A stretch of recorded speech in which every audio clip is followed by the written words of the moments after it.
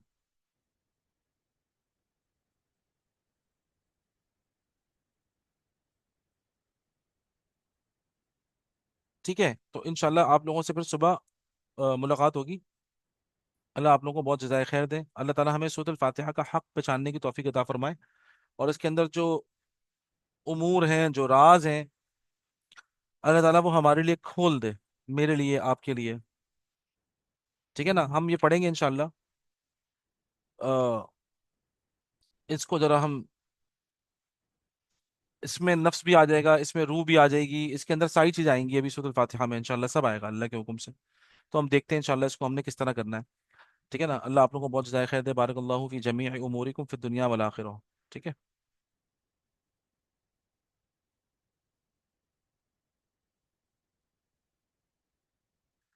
بغیر ترجمے جانے، یہ بات ذہن میں رکھیں کہ بہرحال اس کے دیکھیں برکات تو آئیں گی، لیکن وہ جو اصل مطلوب ہمیں چاہیے، اس کے لیے تھوڑے سے ایفرٹ کرنے پڑیں گے نا. یعنی کہ آپ سمجھ لیں آپ نے ایک گولی کھا لی بغیر کسی اس کے فائدے کو جانے. ڈاکٹر نے لکھ کے دی، آپ نے کھا لی. اس دوائی کے اوپر آپ کا یقین اور اعتماد تب ہوگا جب اس دوائی کے بارے میں آپ کو پورا بتایا جائے گا.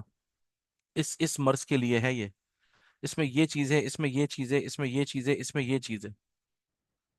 انسان اس دنیا کے اندر رہتا ہے، تو انسان کی سائیکالوجی کا، اس کا اس دنیا میں رہنا، اس کی صحت، اس کے غم، اس کی پریشانی، اس کا وہم، اس کی خوشی، ہر چیز پر اس کی سائیکالوجی کا بہت گہرا اثر ہے. تو اگر مجھے پتہ چل جائے نا ایک مرتبہ کہ اس کے اجزاء کیا ہیں، تو میرا دماغ اکارڈنگ ٹو دیٹ کام کرے گا. آدھی شفا تو میرا دماغ دے دے گا مجھے، باقی آدھی شفا پھر اس گولی سے ملے گی. تو بالکل یہی کیفیت ہوتی ہے کہ سورۃ الفاتحہ جب آپ نے پڑھ لی نا، آدھی شفا تو مل گئی، لیکن یقین ہی نہیں تھا وہ. ارے یار پھر درد جا نہیں رہا بھائی، لو پیراڈول لو تب جائے گا درد. اور سورۃ الفاتحہ پہ ثواب بھی مل گیا، بس وہ ثواب کی نیت ہے. تو اس میں کوئی شک نہیں، برکت سے بھی خالی نہیں ہے، سب کچھ ہے، اور نہ ہی فائدے سے خالی ہے. کوئی نقصان نہیں ہو پائے گا انسان کا انشاءاللہ سورۃ الفاتحہ پڑھنے کے بعد، فائدہ ہی ہوگا اس کو. اصل فائدہ تب حاصل ہوگا، انسان کی روح اور انسان کی جسم دونوں جب الائن ہوتے ہیں تو فائدہ حاصل ہوتا ہے. وہ کب ہوگا؟ جب آپ کو پتا ہوگا اس میں کیا کیا اجزاء ہیں، کیا کیا چیزیں اس کے اندر ہیں. تو اس کی پھر انوارات، اس کی برکات، پھر انسان اس کی ڈائمنشنز کے اندر جائے گا تو وہ تو پوری کائنات ہے. ٹھیک ہے نا. تو مجھے امید ہے آپ کو بات سمجھ میں آئی ہوگی.